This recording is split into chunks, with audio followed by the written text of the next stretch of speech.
ರಾಶಿಕಾ ಜೊತೆಗೆ ನೀವು ಆತ್ಮೀಯವಾಗಿದ್ರಿ. ಅದು ಎಲ್ಲೋ ಒಂದ್ ಕಡೆ ಮುಂದೆ ಹಂತ ಹಂತವಾಗಿ ಬದಲಾಯಿತು ಅಂತ ಅನ್ನಿಸ್ತಾ? ಯಾರ ಎಂಟ್ರಿಯಿಂದ ಬದಲಾಯಿತು ಅಂತ ನಿಮ್ಗೆ ಅನ್ಸುತ್ತೆ? ಹಂತವಾಗೆಲ್ಲ ಒಂದೇ ಟೈಮಲ್ಲಿ ಅದು ಬ್ರೇಕ್ ಆಗುತ್ತೆ. ಅದೇನಾಗುತ್ತೆ, ನಾನು ಅವಳು ಆ್ಯಕ್ಚುಲಿ ಕ್ಲೋಸ್ ಆಗಿರ್ತೀವಿ ಸ್ಟಾರ್ಟಿಂಗು. ಸೊ ಫ್ರೆಂಡ್ ಅಂದಾಗ ನಂಗೆ ಏನೇ ಇನ್ಪುಟ್ಸ್ ಇದ್ರು ಹೇಳು ಅಂತ ಹೇಳಿರ್ತಾಳೆ. ವೈಲ್ಡ್ ಕಾರ್ಡ್ ಎಂಟ್ರಿ ಆದಮೇಲೆ ನಾನು ಇಲ್ಲ ನೀನೇ ಯಾಕೋ ಫೋರ್ಸಿಬ್ಲಿ ಸೂರಜ್ನ ಜಾಸ್ತಿ ಮಾತಾಡಿಸ್ತಿದ್ಯಾ ಅನ್ಸುತ್ತೆ ಅಂತ ಹೇಳಿರ್ತೀನಿ. ಅದು ಅವಳಿಗೆಲ್ಲೋ ಒಫೆನ್ಸಿವ್ ಆಗಿ ತೊಗೊಂಡು, ಅದು ಕಾರಣನೂ ನನ್ನ ಹತ್ರ ಅವಳು ಡಿಸ್ಕಸ್ ಮಾಡಲ್ಲ. ಅವಳು ಕ್ಯಾಪ್ಟನ್ಸಿ ಆಗಿದ್ದು ವಾರದಲ್ಲಿ ಹೇಳ್ತಾಳೆ, ಅಲ್ಲಿವರೆಗೂ ನಂಗೆ ಗೊತ್ತಿಲ್ಲ, ಗೆಸ್ ಮಾಡಿರ್ತೀನಿ ನಾನು ಇದೇ ಕಾರಣ ಇರ್ಬೋದು ಅಂತ. ಸೊ ಎಂಟ್ರಿಯಿಂದ ಅವಳಿಗಿನ್ನೆಲ್ಲೋ ಕಂಫರ್ಟ್ ಸಿಕ್ತು. ನಾನು ಹೇಳಿದ್ದು ಅವಳಿಗೆ ಯಾಕೆ ಇವಳು ಹೇಳಿದ್ಲು ಅಂತ ಅನಿಸ್ತು ಅನಿಸುತ್ತೆ. ಬಟ್ ಐ ಆಮ್ ಹ್ಯಾಪಿ, ಕೊನೆ ವಾರ ಅವಳೇ ನನಗೆ ಉತ್ತಮನೂ ಕೊಡ್ತಾಳೆ ನಾನು ಈ ಬರೋ ವಾರ. ಸೊ ಎಲ್ಲೋ ಆ ಮೈಂಡ್ಸೆಟ್ ಮತ್ತೆ ಚೇಂಜ್ ಆಯ್ತಾ ಅಥವಾ ಸೂರಜ್ ಹೋಗಿದ್ರಿಂದ ಚೇಂಜ್ ಆಯ್ತಾ ಗೊತ್ತಿಲ್ಲ. ಬಟ್ ಎಸ್, ಇನ್ನು ಕ್ಯಾಪ್ಟನ್ಸಿ ವಿಚಾರಕ್ಕೆ ಬಂದಾಗ ನೀವು ಇಡೀ ಬಿಗ್ ಬಾಸ್ ಮನೆಯಲ್ಲಿ ಒಂದೇ ಬಾರಿ ಕ್ಯಾಪ್ಟನ್ ಆದ್ರಿ.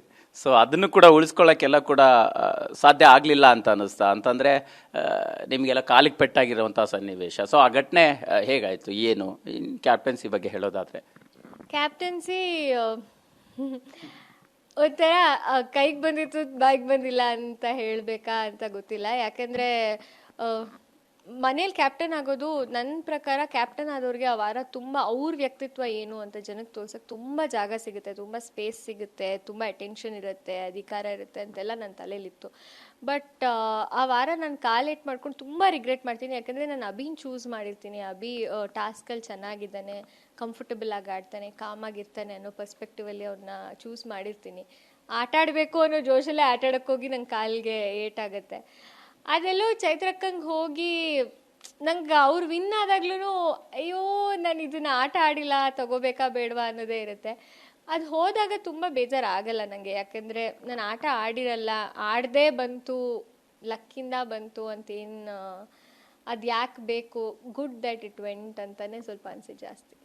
ಎಸ್, ರಾಶಿಕಾ ಜೊತೆಗೆ ನೀವು ಆತ್ಮೀಯವಾಗಿದ್ರಿ. ಅದು ಎಲ್ಲೋ ಒಂದು ಕಡೆ ಮುಂದೆ ಹಂತ ಹಂತವಾಗಿ ಬದಲಾಯಿತು ಅಂತ ಅನ್ನಿಸ್ತಾ? ಯಾರ ಎಂಟ್ರಿಯಿಂದ ಬದಲಾಯಿತು ಅಂತ ನಿಮ್ಗೆ ಅನ್ಸುತ್ತೆ?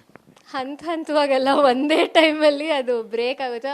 ಅದೇನಾಗುತ್ತೆ, ನಾನು ಅವಳು ಆ್ಯಕ್ಚುಲಿ ಕ್ಲೋಸ್ ಆಗಿರ್ತೀವಿ ಸ್ಟಾರ್ಟಿಂಗು. ಸೊ ಫ್ರೆಂಡ್ ಅಂದಾಗ ನಂಗೆ ಏನೇ ಇನ್ಪುಟ್ಸ್ ಇದ್ರು ಹೇಳು ಅಂತ ಹೇಳಿರ್ತಾಳೆ.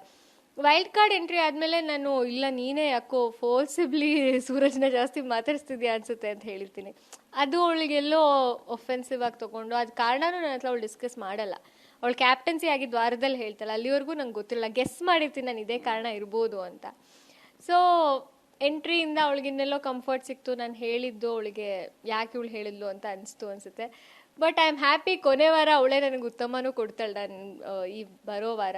ಸೊ ಎಲ್ಲೋ ಆ ಮೈಂಡ್ಸೆಟ್ ಮತ್ತೆ ಚೇಂಜ್ ಆಯ್ತಾ ಅಥವಾ ಸೂರಜ್ ಹೋಗಿದ್ರಿಂದ ಚೇಂಜ್ ಆಯ್ತಾ ಗೊತ್ತಿಲ್ಲ. ಬಟ್ ಎಸ್, ಇನ್ನು ಕ್ಯಾಪ್ಟನ್ಸಿ ವಿಚಾರಕ್ಕೆ ಬಂದಾಗ ನೀವು ಇಡೀ ಬಿಗ್ ಬಾಸ್ ಮನೆಯಲ್ಲಿ ಒಂದೇ ಬಾರಿ ಕ್ಯಾಪ್ಟನ್ ಆದ್ರಿ. ಸೊ ಅದನ್ನು ಕೂಡ ಉಳಿಸ್ಕೊಳ್ಳೋಕ್ಕೆಲ್ಲ ಕೂಡ ಸಾಧ್ಯ ಆಗಲಿಲ್ಲ ಅಂತ ಅನ್ನಿಸ್ತಾ? ಅಂತಂದರೆ ನಿಮಗೆಲ್ಲ ಕಾಲಿಗೆ ಪೆಟ್ಟಾಗಿರುವಂಥ ಸನ್ನಿವೇಶ. ಸೊ ಆ ಘಟನೆ ಹೇಗಾಯಿತು, ಏನು ಕ್ಯಾಪ್ಟನ್ಸಿ ಬಗ್ಗೆ ಹೇಳೋದಾದರೆ? ಕ್ಯಾಪ್ಟನ್ಸಿ ಒಂಥರ ಕೈಗೆ ಬಂದಿತ್ತು ಬಾಯಿಗೆ ಬಂದಿಲ್ಲ ಅಂತ ಹೇಳಬೇಕಾ ಅಂತ ಗೊತ್ತಿಲ್ಲ. ಯಾಕೆಂದರೆ ಮನೇಲಿ ಕ್ಯಾಪ್ಟನ್ ಆಗೋದು ನನ್ನ ಪ್ರಕಾರ, ಕ್ಯಾಪ್ಟನ್ ಆದವ್ರಿಗೆ ಆ ವಾರ ತುಂಬ ಅವ್ರ ವ್ಯಕ್ತಿತ್ವ ಏನು ಅಂತ ಜನಕ್ಕೆ ತೋರ್ಸಕ್ಕೆ ತುಂಬ ಜಾಗ ಸಿಗುತ್ತೆ, ತುಂಬ ಸ್ಪೇಸ್ ಸಿಗುತ್ತೆ, ತುಂಬ ಅಟೆನ್ಷನ್ ಇರುತ್ತೆ, ಅಧಿಕಾರ ಇರುತ್ತೆ ಅಂತೆಲ್ಲ ನನ್ನ ತಲೆಯಲ್ಲಿತ್ತು. ಬಟ್ ಆ ವಾರ ನಾನು ಕಾಲೇಟ್ ಮಾಡ್ಕೊಂಡು ತುಂಬ ರಿಗ್ರೆಟ್ ಮಾಡ್ತೀನಿ. ಯಾಕಂದರೆ ನಾನು ಅಭಿನ ಚೂಸ್ ಮಾಡಿರ್ತೀನಿ. ಅಭಿ ಟಾಸ್ಕಲ್ಲಿ ಚೆನ್ನಾಗಿದ್ದಾನೆ, ಕಂಫರ್ಟಬಲ್ ಆಗಿ ಆಡ್ತಾನೆ, ಕಾಮಾಗಿರ್ತಾನೆ ಅನ್ನೋ ಪರ್ಸ್ಪೆಕ್ಟಿವಲ್ಲಿ ಅವ್ರನ್ನ ಚೂಸ್ ಮಾಡಿರ್ತೀನಿ. ಆಟ ಆಡಬೇಕು ಅನ್ನೋ ಜೋಶಲ್ಲೇ ಆಟ ಆಡೋಕ್ಕೋಗಿ ನಂಗೆ ಕಾಲಿಗೆ ಏಟಾಗುತ್ತೆ.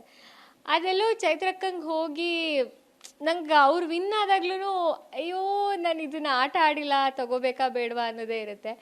ಅದು ಹೋದಾಗ ತುಂಬ ಬೇಜಾರಾಗಲ್ಲ ನನಗೆ. ಯಾಕೆಂದರೆ ನಾನು ಆಟ ಆಡಿರಲ್ಲ, ಆಡದೇ ಬಂತು, ಲಕ್ಕಿಂದ ಬಂತು ಅಂತೇನು, ಅದು ಯಾಕೆ ಬೇಕು, ಗುಡ್ ದ್ಯಾಟ್ ಇಟ್ ವೆಂಟ್ ಅಂತಲೇ ಸ್ವಲ್ಪ ಅನಿಸಿದೆ ಜಾಸ್ತಿ.